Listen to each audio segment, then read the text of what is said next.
इन दोस्तों, इस लेक्चर में हम बात करेंगे आईटीआई जो इलेक्ट्रीशियन का टेट थियरी है, उसमें एक आता है चैप्टर विद्युत के मूल यानी बेसिक ऑफ इलेक्ट्रिसिटी।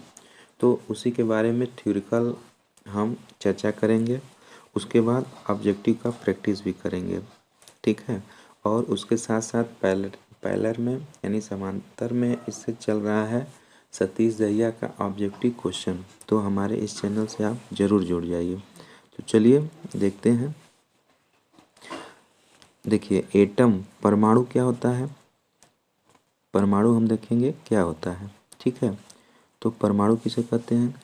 किसी पदार्थ का वह छोटा से छोटा कण जो रासायनिक क्रियाओं में भाग ले सके अथवा रासायनिक क्रियाओं के द्वारा पृथक किया जा सके, उसे परमाणु कहते हैं।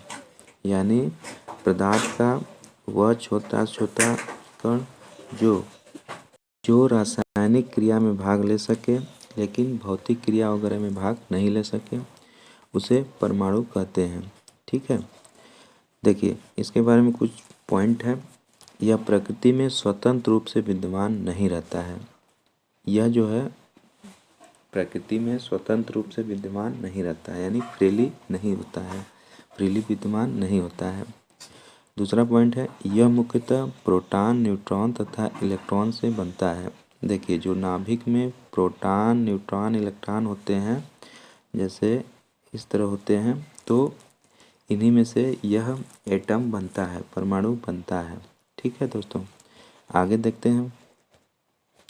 प्रोटॉन जो है न्यूट्रॉन तथा प्रोटॉन, न्यूट्रॉन, इलेक्ट्रॉन प्रकृति में मूल रूप से माने जाते हैं। देखिए, ये प्रोटॉन, न्यूट्रॉन तथा इलेक्ट्रॉन ये पृथ्वी के कण माने जाते हैं, ठीक है। मूल रूप से कण माने जाते हैं, बाकी एटम नहीं माना जाता है, फ्रीली नहीं होता है। प्रोटॉन तथा न्यूट्रॉन परमाणु के नाभिक में विद्यमान रहते हैं, जो केंद्र का सघन भाग होते हैं, ठीक है। जैसे इसमें प्रोटॉन प्लस न्यूट्रॉन होता है ना। इलेक्ट्रॉन बाहरी कक्षा में चक्कर लगाता रहता है, तो उसके नाभिक में विद्यमान होते हैं जो केंद्रक होते हैं, ठीक है। प्रोटॉन पे ये देखिए इम्पोर्टेंट है, जो प्रोटॉन पे जो चार्ज होता है प्लस 1.6 गुणे 10⁻⁻19 कूलाम होता है।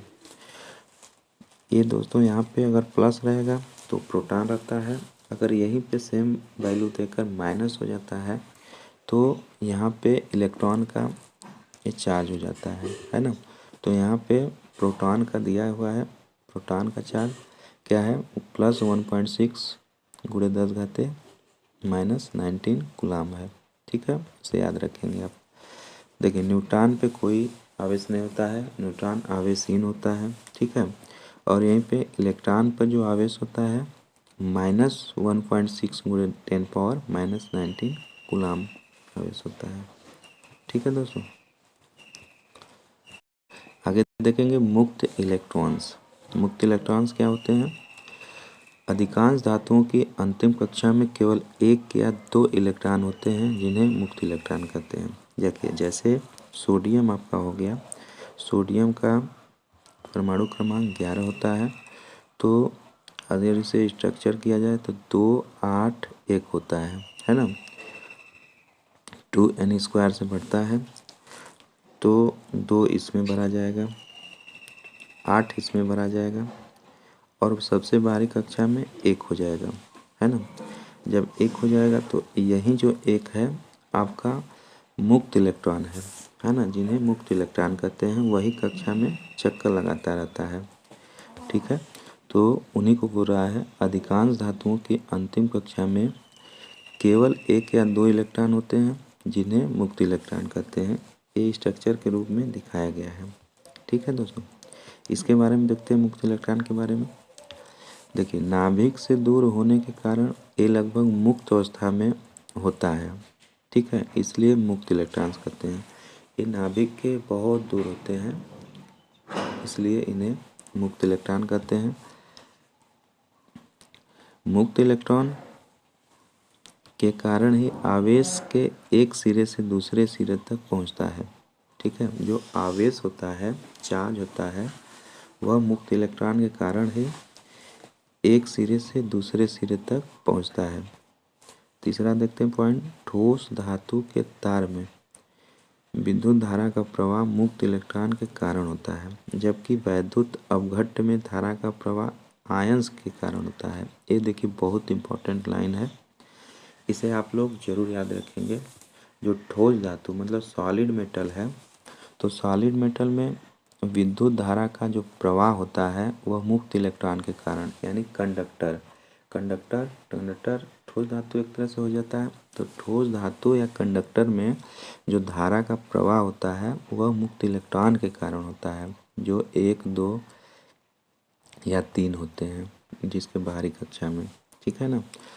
और जो विद्युत अपघट्य हमारा है, विद्युत अपघट्य में आयंस के कारण होते हैं, है ना। विद्युत अपघट्य जैसे बैटरी वगैरह में आयंस के कारण होते हैं, ठीक है। तो आप लोग इस पॉइंट को जरूर याद रखेंगे। चलिए अगला पॉइंट देखते हैं। अगला है चार्ज। चार्ज क्या होता है? चार्ज इज आवेश। यह किसी पदार्थ का वह गुण, ठीक है, यह किसी पदार्थ का वह गुण होता है जिसके कारण कोई वस्तु वैद्युत आकर्षण या विकर्षण का अनुभव करते हैं, ठीक है। चार्ज का मतलब क्या होता है? किसी पदार्थ का वह गुण जिसके कारण कोई वस्तु वैद्युत का आकर्षण या रिपल्सन यानी आकर्षण या प्रतिकर्षण का अनुभव करती है ना। जैसे हम कोई भी फर्श है या फिर खुरदरी ज़मीन है, उस पर कुछ किसी चीज़ को रगड़ देते हैं तो उसमें देखते हैं कुछ फ्रिक्शन के कारण, घर्षण के कारण चार्ज होता है। या फिर अपने कोई भी रेशम का है, उसको अपने बालों में रगड़ते हैं रेशम का टुकड़ा लेकर या प्लास्टिक का ही, तो उसमें देखते हैं एक आकर्षण या विकर्षण होता है, तो उसी को दैट मीन्स वही चार्ज होता है ना। चार्ज के बारे में देखते हैं। चार्ज का एसआई मात्रक, ये इम्पॉर्टेंट है, ITI वाले बच्चे ज़रूर इसको याद रखेंगे। ये सब जो पॉइंट बता रहे हैं बहुत इम्पॉर्टेंट है। और ये PDF खासली ITI बच्चों जो देने वाले पेपर हैं उनके लिए बनाया गया है, तो आप लोग इस चैनल से जुड़कर ज़रूर वीडियो को देखते रहें। देखिए आवेश का जो SI मात्रक होता है कूलाम होता है, ये बहुत इम्पोर्टेंट होता है, इसे आप ज़रूर याद रखेंगे। आवेश का जो SI मात्रक होता है कूलाम होता है, और एक CGS मात्रक भी होता है। CGS मात्रक स्टेट कूलाम होता है, इसे कैपिटल C से दर्शाते हैं, है ना। जो आवेश का मात्रक होता है कूलाम होता है, CGS मात्रक स्टेट कूलाम होता है, कैपिटल C से इसे शो करते हैं। आवेश का मात्रक एम्पियर सेकेंड भी होता है। देखिए Q बराबर I/T, तो I एम्पियर हो जाता है और T सेकेंड हो जाता है, इसलिए इसका मात्रक एम्पियर सेकेंड भी होता है, आप याद रखेंगे। आगे आवेश से रिलेटेड और पॉइंट है, देखेंगे। आवेश के लिए धन और ऋण शब्द का सर्वप्रथम बेंजामिन फ्रैंकलिन ने दिया था। जो आवेश का पॉजिटिव और नेगेटिव सिरा है, सबसे पहले बेंजामिन फ्रैंकलिन नामक वैज्ञानिक थे, वह दिए थे, आप याद रखेंगे, है ना। उसके बाद है वस्तुओं को आवेशित करने की प्रक्रिया सर्वप्रथम थेल्स ने बताई थी। जो थेल्स थे 1600 ईस्वी पहले, उनके द्वारा थेल्स नामक वैज्ञानिक के द्वारा वस्तुओं को आवेशित करने की प्रक्रिया थेल्स ने बताई। थेल्स के अनुसार जब कांच के टुकड़े को रेशम के टुकड़े से रगड़ा जाता है तो कांच का टुकड़ा इलेक्ट्रॉन त्याग करने के कारण धन आवेशित हो जाता है, ठीक है, आवेशित हो जाता है। जब कांच को हम रगड़ते हैं रेशम से तो वह धन आवेशित हो जाता है, ठीक है, तथा रेशम का कपड़ा इलेक्ट्रॉन ग्रहण करने के कारण ऋण आवेशित हो जाता है। इनके अनुसार देखिए Q बराबर Ne भी होता है, ठीक है, और Q बराबर IT भी होता है। दो चार्ज का फार्मूला होता है, आप याद रखेंगे, जहाँ Q उत्पन्न आवेश है, N त्याग या ग्रहण किए गए इलेक्ट्रॉन है और इलेक्ट्रॉन का आवेश है, ठीक है दोस्तों। तो आगे हम देखेंगे कूलाम का नियम अगले लेक्चर में। तो आप लोग जो लेक्चर हम एनालिसिस कराए हैं उसे आप अच्छे से पढ़िएगा और वीडियो को अपने दोस्तों में शेयर करिएगा। RK ITI बेसिकली ITI के बच्चों के लिए, खासकर इलेक्ट्रीशियन के बच्चे और आने वाले समय में फिटर के भी बच्चों को इस चैनल के माध्यम से पढ़ाया जाएगा।